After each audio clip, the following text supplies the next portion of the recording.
গত মাস অর্থাৎ জানুয়ারি মাসে কয়লা কেলেঙ্কারি বা কয়লা পাচার কাণ্ডের তদন্ত করতে গিয়ে ইডি কলকাতা সহ বেশ কয়েকটি জায়গায় রেড করে এবং ঠিক সেই রেডের মধ্যে আইপ্যাকের যে কর্ণধার অর্থাৎ প্রতীক জৈনের বাড়ি এবং আইপ্যাকের যে অফিস, কলকাতার যে অফিস, সেই অফিসে হানা দেয়। ঠিক সেই অফিসে হানা দেওয়া বা তার বাড়িতে হানা দেওয়ার পর আমরা যে একটা চিত্র দেখেছিলাম তা বলা ভালো নজিরবিহীন চিত্র, যে মুখ্যমন্ত্রী মমতা বন্দ্যোপাধ্যায় অভিযোগ করেন যে তার দলীয় নথি বা দলীয় বিভিন্ন ডকুমেন্টস ইডি চাইছে এবং সেই জন্য তিনি এই প্রতীক জৈনের বাড়িতে আইপ্যাকের অফিসে গিয়ে সেইগুলো একেবারে দখল করে নিয়ে আসেন বা একেবারে ছিনিয়ে নিয়ে আসেন বলে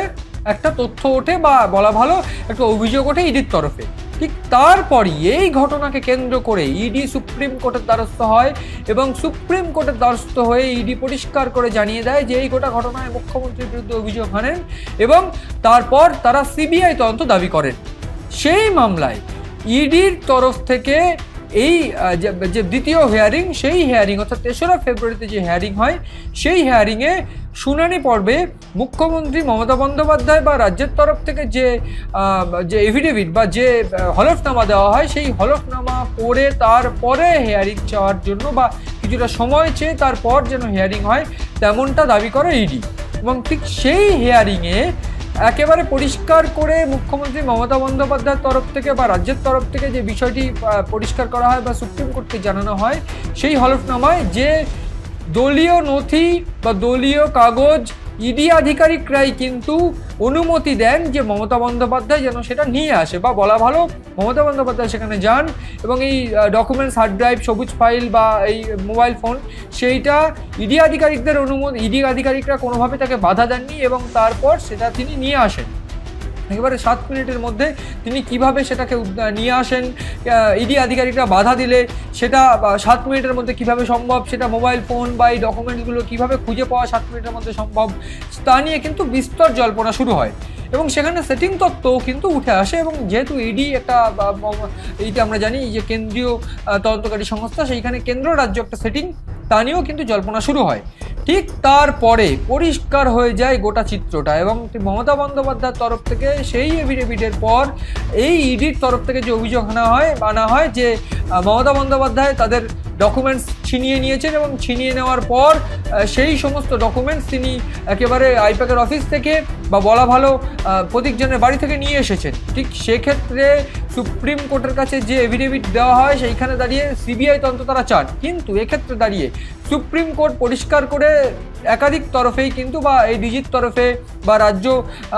রাজ্যের যে ডিজি, তার তৎকালীন ডিজি রাজীব কুমারের কাছে হলফনামা চেয়ে পাঠান, তার পাশাপাশি রাজ্য স্বরাষ্ট্র মন্ত্রকের তরফ থেকে হলফনামা চেয়ে পাঠান। এই যে হলফনামাগুলো তারা চেয়ে পাঠান, ঠিক সেই হলফনামার উত্তরে রাজীব কুমার একেবারে বিস্ফোরক সুর উত্তর দিচ্ছেন। রাজীব কুমার হলফনামাতে জানিয়েছেন, এমনটা সূত্রের খবর, যে রাজ্যের মুখ্যমন্ত্রী সেখানে গিয়েছিলেন এবং সেখানে গিয়ে তিনি দলীয় কাগজপত্র সেইগুলো নেন, সেক্ষেত্রে তাকে কোনো রকমভাবে বাধা দেওয়া হয়নি এবং রাজ্যের সুরে এই যে গোটা ঘটনা, সেইখানে দাঁড়িয়ে একটা প্রশ্ন চিহ্ন উঠছে রাজীব কুমারের উত্তর বা মমতা বন্দ্যোপাধ্যায়ের সেই এফিডেভিট 6 নম্বর 29 পাতার এফিডেভিটে 6 নম্বর পাতায় তিনি পরিষ্কার করে বলছেন যে এই গোটা ঘটনায় যে দাবি ইতিমধ্যে তারা তুলছে, সেইখানে সেটা অভব্য মিথ্যে এবং একেবারে সর্বৈব মিথ্যে। এই গোটা ঘটনায় কোনোভাবে তাকে বাধা তো দেওয়া হয়নি, বরং এই ইডি আধিকারিকরা তাকে কোনোভাবে নিয়ে যেতে বারণও করেননি। ফলে সব মিলিয়ে দাঁড়িয়ে এই গোটা বিষয়টা যে রাজ্যের সুর এবং রাজ্যের সুরে ডিজি, প্রাক্তন ডিজি রাজীব কুমার যেটা জানাচ্ছেন সুপ্রিম কোর্টকে, সেখানে দাঁড়িয়ে যে গুরুত্বপূর্ণ দিকটা উঠে আসছে যে রাজ্য এবং কেন্দ্র সেইখানে এই তদন্ত এবং আইপ্যাকের এই অভিযোগ, সেই অভিযোগের পাল্টা মমতা বন্দ্যোপাধ্যায়ের যে বক্তব্য, সেইখানে দাঁড়িয়ে এটা আরও স্পষ্ট যে ইডি আধিকারিকরা বাধা না দিলে কি করে 7 মিনিটের মধ্যে মমতা বন্দ্যোপাধ্যায় এই ফাইল এবং সেক্ষেত্রে এই ডকুমেন্টস, হার্ড ড্রাইভ বা কাগজ বা ফোন সেগুলো নিয়ে আসে। এই মমতা বন্দ্যোপাধ্যায়ের সুরে রাজীব কুমারের যে এফিডেভিট বা হলফনামা, সেইখানে দাঁড়িয়ে পরিষ্কার হয়ে যাচ্ছে যে সেদিন আইপ্যাকের কর্ণধার এই প্রতীক জৈনের বাড়ি বা আইপ্যাকের অফিসে এক্স্যাক্টলি কী হয়েছিল। ফলে সব মিলিয়ে গোটা ঘটনায় ইডির উপরে যে একটা বড় চাপ তৈরি হয়েছে রাজ্যের তরফ থেকে বা একেবারে তৃণমূলের তরফ থেকে, তা কিন্তু বলাই বাহুল্য।